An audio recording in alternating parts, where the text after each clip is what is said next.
just a few minutes, but the big thing that jumped off the page over the last couple days, Brian, he's got the last varsity game of the season for football, so we're going to be catching up with him again next week, and we're going to be taking a little bit of a deeper dive into what the team brackets look like, at least the team entry list for Blizzard Bash on the national side, on the qualifying side, the compact teams, limited world side of things. We're going to touch on that a little bit when we talk with Tim Clark here in just a few minutes. But the big thing that jumps off the page, last Monday, we weren't able to get on the air, and I traded a couple of messages quick with Mark Elliott, and I got a phone call into him today. I had not heard back as of our start time. But the Smith Metalworks Expo has moved. The Smith Metalworks Expo, which is going to be April the 1st next year, has moved to the Preble County Fair Expo Center out of that new facility that Smith Metalworks has built. And I wasn't able to get a firm or concrete direction as to why that has changed, but that has been met with some really, really big reviews. It's been met very strong at this point. So that's coming on the heels of Preble County Fair in Ohio over there in Eaton, having the fall show on the 15th. That was a points-paying event for the Unified Point Series that Mark Elliott oversees. So we'll be getting into some of the points breakdown, and J.D. Lorene, of course, picking up a win. Hard to believe there. And that is going to further pad his points lead, and that's going to lead us to some other stuff on the compact side of things over at Blizzard Bash. So all of this stuff kind of swirling around, still with that epicenter being Smash It Demolition Derby. So now I figure would probably be a good time to bring in one Tim Clark. Tim, taking a few minutes to step away from the garage. What exactly were you working on over there? I'm actually working on my wall project. I bought a station wagon, a 75 Pontiac wagon. We're cutting it in half, going to hang it on the wall. So working on that project right now. So run that by me again. You bought a 75 Pontiac wagon, and you're just going to cut it in half to hang on the wall? Yeah, well, I bought it sight unseen. Okay. I heard about it in the little town of Tiffin, Ohio. A buddy of mine up there had it, and he said that, it's kind of rough, but so I just bought it on a limb to maybe have a derby car, but when I got it, it was way too far gone. So my brother, Russ, was a really good Pontiac guy. He thought the 75, 76 Pontiac wagons was probably the best derby car out there. So I decided to cut half of it in half, and I'm going to hang it on the wall for like an art project. I think that's cool. The big rumor is in Ohio, in order to make one good wagon, you need to start with two of them, right? Exactly. Yeah, that's for sure. So, tell me what you know about the Smith Metalworks Expo moving into Ohio. I think this is really cool. I mean, obviously last year the promoter summit that happened, it allowed some stuff to come to pass where a bunch of different promoters could get on the same page in terms of what they were and weren't going to allow. We had the discussions about rules, not necessarily unifying the rules, but sort of streamlining it so that a bunch of different promoters sort of had in mind what to expect and how to interpret things to sort of allow a little bit more of that crossover. What do you think about this thing moving into Ohio? Well, I think, Casey had a really great thing in Pennsylvania, but I think his area and his building was outgrown by all the Derby fans. So Casey started looking around with Mark Elliott, looking around for different places. And, the Preble County Fairgrounds, it's a pretty big fairgrounds, plus it has some pretty big buildings on it. Right. And of course that's Mark Elliott's stomping grounds. Uh-huh. So, they worked something out with them, and I think they're moving it to Ohio. And so I think it'll give a lot more people this way, Indiana, Kentucky and stuff like that, to come out to actually see it. And it's a great thing for everybody, actually. Is that going to get more input from the national scale, which is what Casey really wanted at the get-go? Obviously, we'll dive into some of these deeper details in a couple weeks when we get Casey on the show. This was just something that happened to be close to one of the derbies that Smash It was overseeing over the weekend, so I was sure that you were kind of up to speed with what was happening. Do you think this is going to have that same influx, or do those national promoters, are they willing to travel, whether it's in Pennsylvania, Ohio, or otherwise? I think all those promoters out there, all the big guys, they're willing to travel to do anything for the sport. They have to. So, I mean, for this thing, and with all the big promoters out there that actually go to this, I think it's a great thing, and I think it'll keep growing. I mean, you never know. It might make its way clear to Indiana. You never know. Well, I mean, it sounds like maybe there were some conversations that were had. Yeah, I mean, I talk to Casey all the time, and he called me about this the other day about the expo. So, I mean, it's good things. And I mean, he's trying to get it to different places to build it bigger and better for everybody. Is well, we'll save some of the traveling stuff. Last year, being able to see some of the products at the table. Last year, being able to see some of the applications, because everybody knows that a gas tank protector really has nothing to do with protecting a gas tank. That kind of thing. It allowed some of these promoters to get a little bit different comfort level. Also, with the promoters bringing their inspectors with them, it allowed them to see how the stuff does it. The inspectors had a chance to see what it was supposed to do, different parts and pieces from wherever. How important is it for this event to keep going in terms of keeping that dialogue open between the vendors, the promoters, and their inspectors, in addition to the drivers? I think it's really good, very important to keep it going and with the promoters, the vendors, and everybody out there, so everybody can stay on the same page. These derby drivers, they'll invent something with a drop of a hat, and Right. to help their car make it even better. So, I mean, we see it there. So that's when the promoters approve it or disapprove it.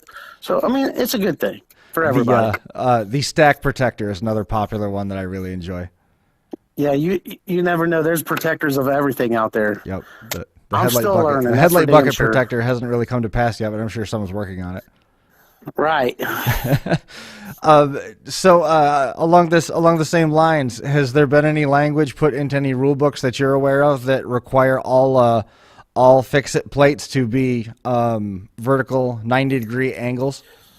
Well, I mean, I saw some interesting parallelogram shapes coming out of the. yeah, I mean, my great buddy Tony Pinwell came up with something crazy one time with this parallel thing, and I think it really shot out crazy. But I mean, that's just way crazy in my eyes. I think that's just giving it way too much. So for smash it, I can say our fix-it plates has to be square. They have to be square. I still can't get over the application of Steve Siopa when we were at. I can't remember if it was the Keystone Nationals or if it was that show that got rained out and delayed. Both of those events at that time were being held at the Jefferson County Fairgrounds down in Brookville, Pennsylvania. And he had taken his 4x4 or 6x4 fix-it plate and cut it into 1x1 squares and staggered them into a checkerboard. And then each one of those had what? I mean, we can make the unreasonable exaggeration of saying it was like 5/8 of an inch of weld, on each side to hold it in place. So it ended up stretching this thing out over basically the entire arch and the entire swoop of where that thing was put. Obviously, it didn't get through tech inspection; they had to take it all off. But it was a pretty exciting interpretation. It seemed like this was just the natural next step. Exactly. With the fix-it plates ordeals, I mean, you got to pretty much get it in black and white and tell the derby driver what they can do and what they can't do, because they can come up with some crazy stuff with them. That's for sure. It does get interesting. Speaking of interesting and exciting, Blizzard Bash is a little over a month away. How's everything going in terms of the planning? I know Candace has moved; she's changed jobs. Thankfully, Speedway Motors is allowing her to stay active and do everything that she does in terms of staying busy with Blizzard Bash, Derby Nation back on board. Chris Grainer and the team, the announced team from Derby T, is going to be making their way out there as well to descend on Topeka. How's everything going in terms of the planning? As much as we want to make the leap that says that this is just a turnkey operation, obviously it's not. I think the planning and everything is doing really great. The tickets is unbelievable. It's probably going to be a sellout show again this year. I mean, so if you are planning on getting tickets, I'd get them really soon because there's not many left. Is there a change to the agenda this year? It feels like it's condensed down into Thursday, Friday, Saturday, and Sunday again, and there's only 4 standalone classes as part of the program, plus the Power Wheels. Has this been a change, or is this just going back to what Blizzard Bash was originally supposed to be? Because if you remember, everybody watching at home, if we dial things back, the last time we were at Blizzard Bash, we had to lump in Capital City Carnage with it as well, and it got really, really busy. Right. We just went back to Blizzard Bash, got rid of a couple classes that we brought in from Capital City Carnage when 2020 when we didn't have anything. So we're going back to the regular Blizzard Bash. I mean, for the drivers and the spectators, I mean, Blizzard Bash is pretty much a week. I mean, you would say 4 days, but I mean, it's really a week. Right. I mean, that's a long time for somebody to be there. I mean, having more classes is the thing to do. I like what the agenda is looking like this year. The compact teams by itself, it's a who's who again, and I got to believe that Minnesota Madness is going to be hoping to pick up that win one more time on the compact side of things. The agenda, it all starts with the heat draws on Wednesday. You can go back to that agenda quick, and everything's going to start with heat draws on Wednesday. The opening round of qualifying for the national and the qualifying teams is going to be on Thursday night. Then we move into Friday's program with all the round twos. And then Saturday, I didn't catch if Saturday is a double program. Is there a morning and an afternoon session with that going into Championship Sunday? Yep. There is. So there's a double program on Saturday. So ultimately 5 rounds of action for everybody to work their way through. Limited well teams, they're always exciting to watch.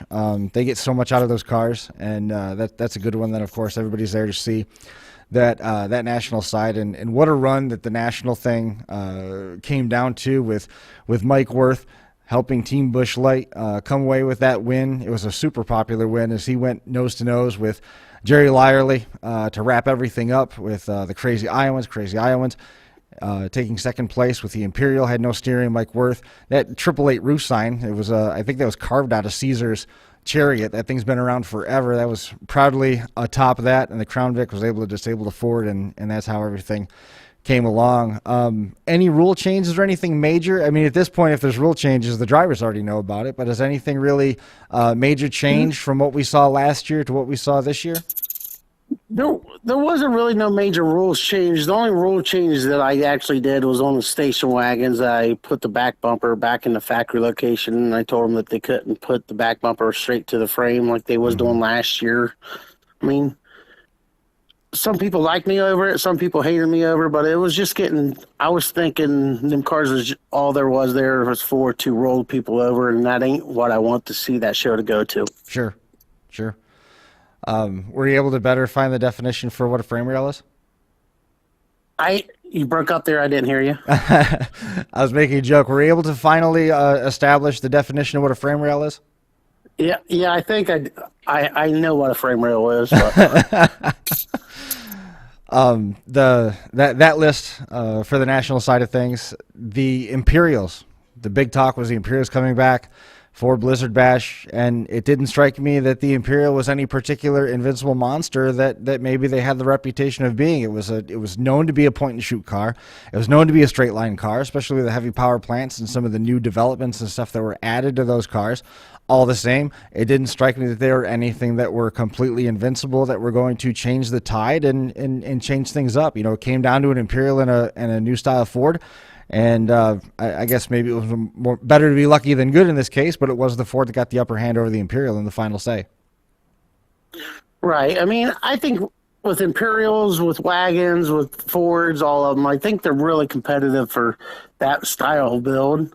I mean, yeah, the Imperials are tough, but you knock the wheels off of them, they're terrible. I mean, just like a Cadillac. So sure. I think everybody picks their own poison what they run out there. That's for sure. How about in terms of for your side of things? You know, with this is Blizzard Bash 2022. Has there been any talks to how far along the Stormont Valley Event Center is willing to go in terms of staying on board with Blizzard Bash and Capital City Carnage, keeping it out there for the future? I mean, it'll be there for the future for sure. I know I have a couple of years still left on the contract. I mean, I hope it's there for a while, you know, longer than anybody ever would imagine, but you never know. Where's all the dirt at this point? What's that? Where's all the dirt? Where's all the clay at this point? The dirt is actually, there's a pile out back for the walls, and then they'll bring in the floor from another area where they dig it up. But the wall pile is out back of the Expo Center. Gotcha. Perfect. We did have a quick break that we had queued up here to dive into. If I'm feeling the clock the right way, wanted to tell you a little bit about Jeffy's Fab Farm and RPM real quick. Tim, if you got a few minutes to hang out with us, I'd like to bring you back for the second segment, and we'll talk a little bit more about what was happening at the Preble County Fair for your Derby this weekend, and dive in a little bit to, you're talking about picking up that Pontiac. I wanted to get into some of the giveaway cars that we've seen traveling around Facebook, if you're able to hang with us. Okay, that sounds good. Perfect. All right, we'll tell you about Jeffy's Fab Farm and RPM. We'll be right back. Jeffy's Fab Farm in Fredericksburg, Virginia specializes in all of your demolition derby needs. We've got you covered from bumper to bumper. Whether you need headers, shifters, harnesses, fueling systems, or complete turnkey setups, Jeffy'sFabFarm.com can help. We've even got a Canadian branch to help our northern customers. With over 16 years in the industry, we've got the knowledge and experience needed to provide the highest quality parts and put you in the winner's circle. Visit our website today or call Jeff at 540-907-3390. Fabby says the best parts come from the farm. Jeffy'sFabFarm.com.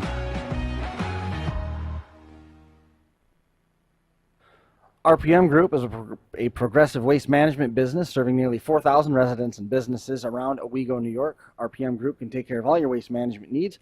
Boasting a fleet of 2 roll-offs and 6 garbage trucks, RPM is fully insured and ready to serve. Ask about asbestos abatement and surveys, interior and exterior demolition, private parties and foreclosures, curbside trash and recycling, all that and more. Click or call, ask for Corey, tell him you heard about him here at the Crash Course Nationals, rpmgroupny.com, or 607-223-8714. Where'd you go? All right, and welcome back. Catching up with Tim Clark here as we've got Blizzard Bash waiting on the horizon. If you want additional information about Blizzard Bash, the agenda, all that information, it's on that very active Blizzard Bash Facebook page. You can also jump on Smash It Demolition Derby, smashitderby.com for additional details there. Wrapping up what I guess is fair to say, the regular season, Tim, with Fairfield County over the weekend and Preble County on the 15th. Is that it now, or do you still have one more cleanup show? I seem to remember there was something booked for the 22nd. I have my Washington Courthouse cleanup shows this weekend, this Saturday, and then I'm done here in Ohio. Then I move to Topeka, Kansas. Have you already begun forwarding all your mail to Topeka, where you're going to be residing for the next 3 or 4 weeks? Yeah, I mean, actually, it's not that bad. I mean, we leave here in Ohio the 6th of November, and we'll stay out there until about the 14th. So it's not that bad. No. Fairfield County Pro Stock win. Jordan Pryor got that one. Smash It Mini Class. It was James Golden got the win there. Jim Dady got the Street Stock Full Size win, and Sam Iser the Street Stock Mini Stock on night 1. Logan Davis got the win in the Pro Stocks. Smash It Mini was Jordan Cox, Tony Miller, the Street Stock Full Size, and then Street Stock Mini 1. Brandon Balber won that one, and then Sean Johnson won the second one. A lot of those names, if you're familiar with Bash for Cash, man, you can see a lot of those names are awful familiar from the haunts over there at the Ross County Fairgrounds and Chillicothe. Jordan Cox is another name that I'm familiar with. Tony Miller, Jim Daddy, we've seen him. Jordan Pryor. Some changes in the wings for Bash for Cash coming up next spring. How's the feedback been since that information started getting circulated? Yeah, we actually got ready to turn back the clock when we went to a team show. We're going to focus moving Bash for Cash more towards a Blizzard Bash style. So we're starting to get this team thing going. Right. And we got 20 teams this year. Wow. And then we're going to go a little bigger next year and keep moving up everything. So it's going to be great. The purse has certainly been boosted for that as well, right? What's that? The purse has been boosted for that team format as well. Right, exactly. I mean, right now the team format is paying $30,000 to win this year, and I'm wanting to see something here in Ohio that's kind of really big. That's cool. The format itself, how tough was it to get rid of that turn back the clock class? It was really tough. I mean, of course I love turn back the clock, the style of build, the rules, it was a really good build, but it just seemed like the drivers wasn't into building that much of a car these days. And, you know, it's just like, I think it's almost like the kicker class. It was a little one step below the kicker class. The kicker class made us around for a while. Then you don't get that very many drivers doing it anymore. And same way with the turn back the clock. It was around for a while. Then I think it's too much of a build. Sure. Yeah, the Blizzard Bash cars, you can make just about anything competitive because you're replacing just about Blizzard everything. Bash cars is really hard. I mean, I'm not saying that, and I'm not saying they probably don't even need more. You know, for as many rounds they have to run in one weekend. That's the thing with Blizzard Bash. Yeah, it's just not apples to apples when you bring that team element or those kicker cars and stuff like that, and you're running it one time or two times through the course of the weekend, and then, you know, potentially you have to sit on the car again for another gear before you have another chance to run it. Right. Blizzard Bash drivers, I mean, they're rebuilding their car every round. 4 times, yeah. Yes, exactly. You know, it's from start to finish. It seems like they have to do everything again. So I think them cars have to be hard maybe even harder than what they are, but that's just my own opinion. We could dive into that another time, man. Exactly. That seems like Pandora's box right there. Right. But I mean, this weekend is my last show here in Ohio. It's the cleanup show in Washington Courthouse. I mean, it's a great fairgrounds. That's kind of where the bash started, right, being really big, and then it moved over to Ross County. I'm looking forward to probably 200 cars this weekend. Before the Bash for Cash, it was Turn Back the Clock, right? That was with Don Long? It was the Turn Back the Clock. Don Long had Turn Back the Clock, you know, and his big program, you know. And then when I bought Don Long out way back in when, and, you know, I kept that name of that class and just moved forward with that class. But was that ever contested at Washington Courthouse as the Turn Back the Clock under Don, or was that? It was under Don at Washington Courthouse at one time too. Yeah. Under Don for Turn Back the Clock. Yes. I didn't know that. I actually ran it one year. Yeah. Did you win? No. I got junked. I usually get junked every time I run, but I have fun. You got to make it worth something, right? Exactly. Preble County Fair, street stock full size. This is another blast from the past. Brendan Wissman coming away with a win in that one. We caught up with Brendan a couple years ago when he picked up a win in Indiana. He went out of Ohio and went over to Indiana and got a win. If I'm not mistaken, I think that was even on the Unified Point Series tour, going over into Indiana for a win. Brendan Wissman is the guy, if everybody remembers right, this is way, way back. He ended up winning the RC Derby and had to leave that before post-race tech was over with, and he was just about out of battery, ran over and jumped into the youth car back at the Bash for Cash. This was when it was at the Ross County Fairgrounds in Chillicothe, and he ended up winning the youth feature that night too. So it wasn't a bad span of 2 hours for Brandon Wissman and his dad. So that was kind of cool that he picked up a win over there at Preble County. Hey, Brandon, he's grown up in Preble County area. You know, he's been around a lot of smart drivers, and he's moving up. You'll see that name with some big wins here in the future. That's for sure. Logan McIntosh won the Street Stock Mini Class. J.D. Lorraine got the Street Stock Mini Class win as well. And then the Street Stock Van and Truck Class, Wyatt Hunt ended up taking the win there. That event was on the Unified Point Series. So at this point, J.D. Lorraine with that win pads his lead. Now he's almost a full 60 points ahead of Steven Sickles. He's got 192 points to his credit, 138 points for Steven Sickles. Hasn't been a whole lot of change back there through the top five at this point. Ty Richards, he's got 68 points, so he's almost mathematically eliminated at this point with only, I think, 4 or 5 shows to go, and only one of those, if I'm not mistaken, is a double points show. Ty Richards, 68 points. Trevor Jones and Scotty Drevenak Jr., 56 points each for them in a tie. Don Santel with 55, Bill Miller with 53. Mark Metz has climbed up the ladder. He's got 50 points to his credit, and Cody Klumke with 42. The next event for the Unified Point Series is going to be TJ McCulloch's show. Dead Man's going to be in Dunbar for Buried Alive 3. That's going to be at the end of this month. That's the 3-day show, the 28th, 29th, and 30th of October. Paired around that. And then Brandon Pinkerton took over the Mad Dog lead on the Unified Point Series. There's another virtual Unified Point Series show this weekend that is going to be with Vito 324 Gaming, and then the week after that is Crash Course Nationals 5, which has been rolling right along. It's a new format, completely new rule set and everything, been generating a lot of questions, a lot of interest. So the video game side of things staying just as busy as the real world side of things for the Unified Point Series. And then just to follow up, another event that's sitting out there on the cleanup side of things, Hardcore Fall Cleanup Show is going to be November the 12th. That's a 3 o'clock start in Dunbar, Pennsylvania.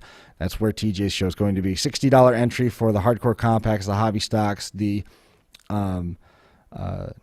street stock division as well.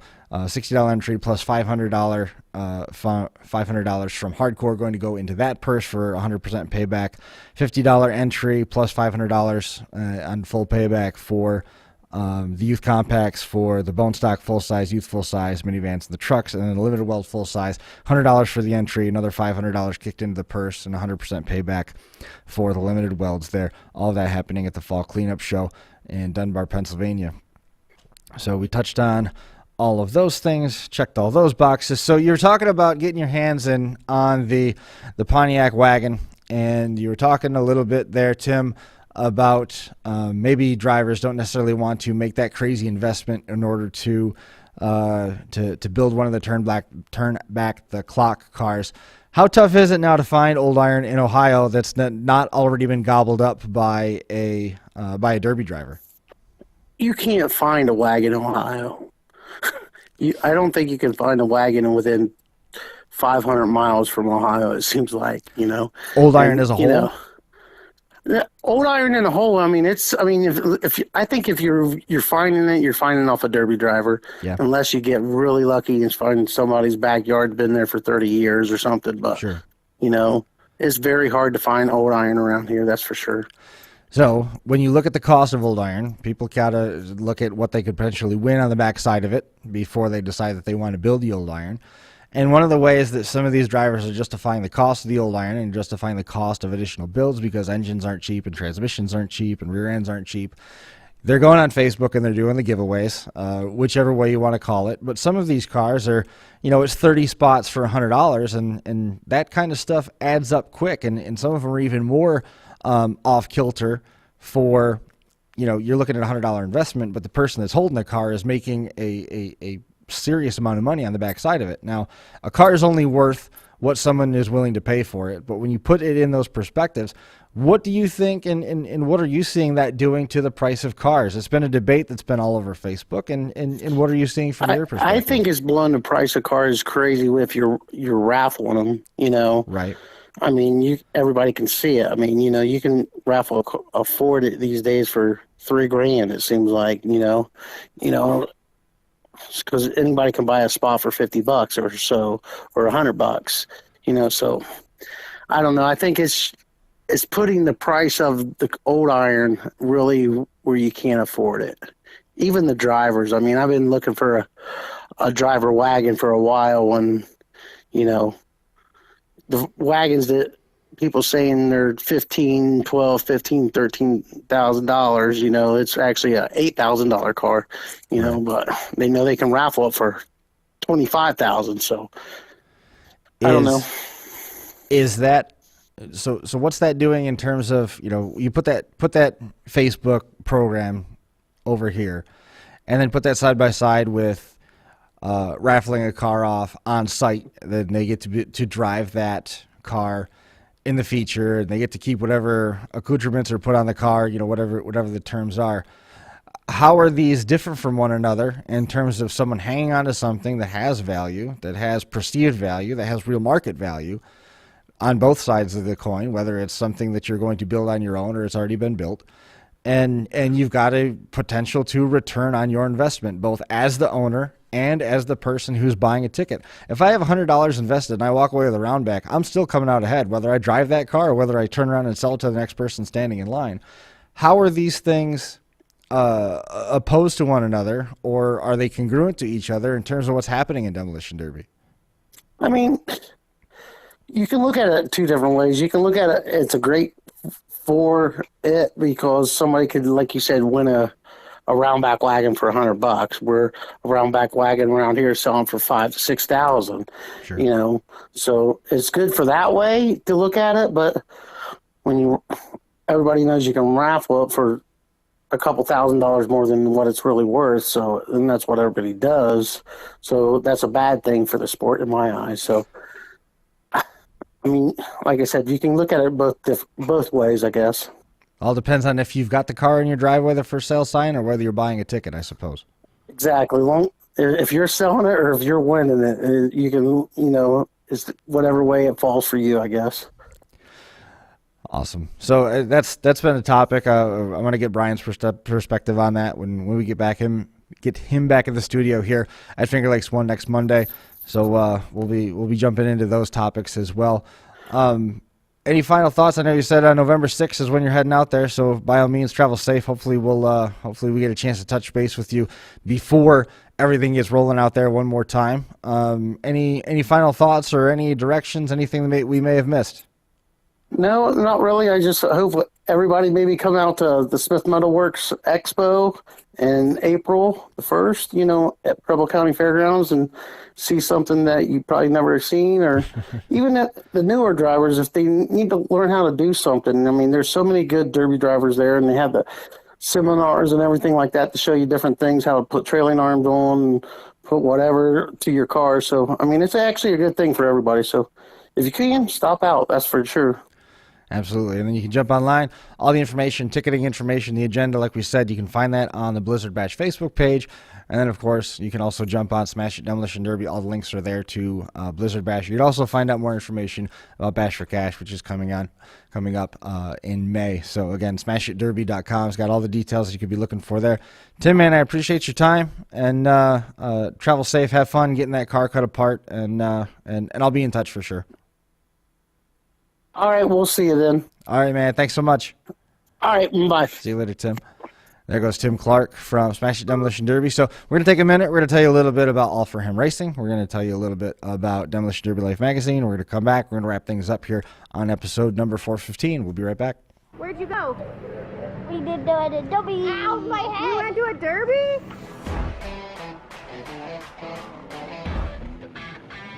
Hey Derby World, this is All For Him Racing Videos, where Derby never ends. We have people come up and ask, what is All For Him Racing Videos?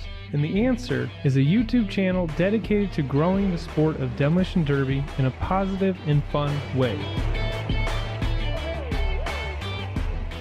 Our passion is to show the next generation the sport and capture the memories for generations to come.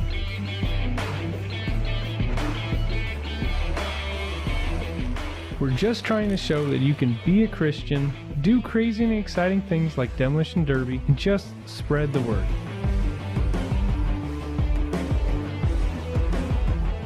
We have traveled all over the country filming events, all while meeting many great people, hearing amazing stories, seeing the passion for this sport, and falling in love with the derby community.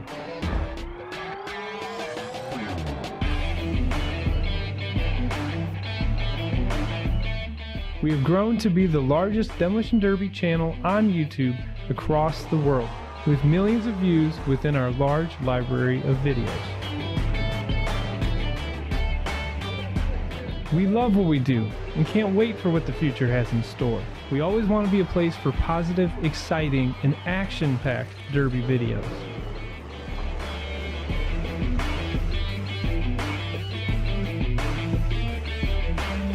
Thank you, Derby World, and enjoy the videos. Demolition Derby Life magazine releases 12 copies a year and covers all of the action coast to coast for the Demolition Derby World, home of the hottest action motorsports magazine on the market. There's over 30 editions that have been published to date.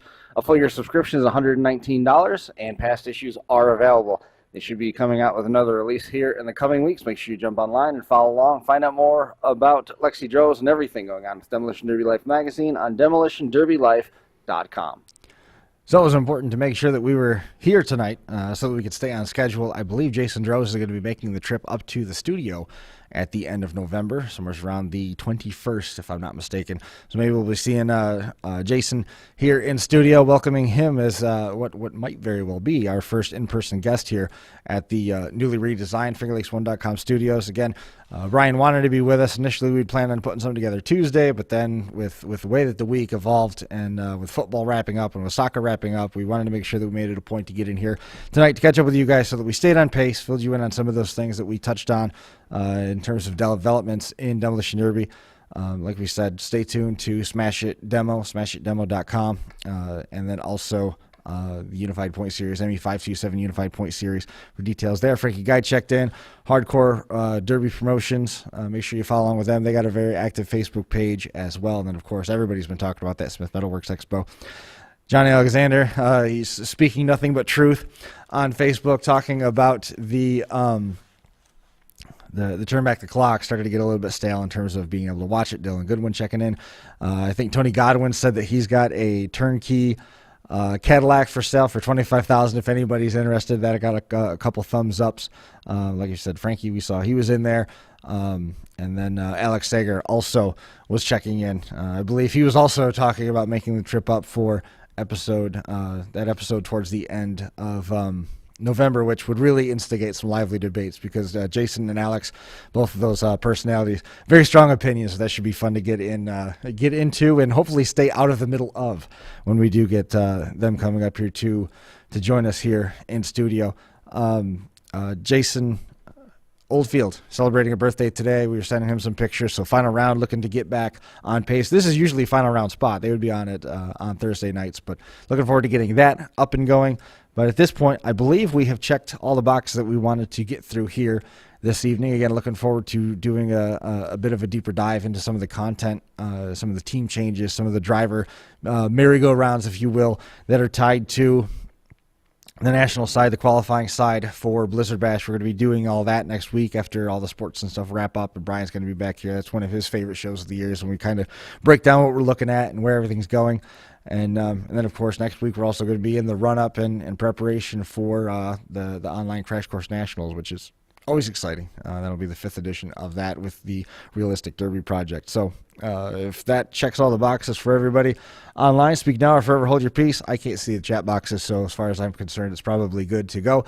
We're going to wrap things up here for episode number 415. We'll be back here again next Monday to take a look at those Blizzard Bash brackets and those team lists, and we'll see you then. Thanks so much for tuning in and hanging out with us for a little while. We'll see you again next Monday.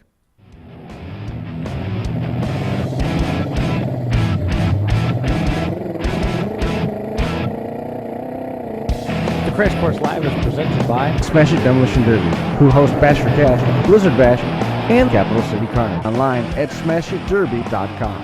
And Stirring Dirt Racing, host of Maymania's team show at the Golden Spike Arena in Ogden, Utah. Online at stirringdirtracing.com. Reckless Abandoned Derby Apparel, and Derby Inc. Magazine. This is the Crash Course Demolition Derby podcast, recorded live at the FingerLakes1.com studios in downtown Seneca Falls, New York.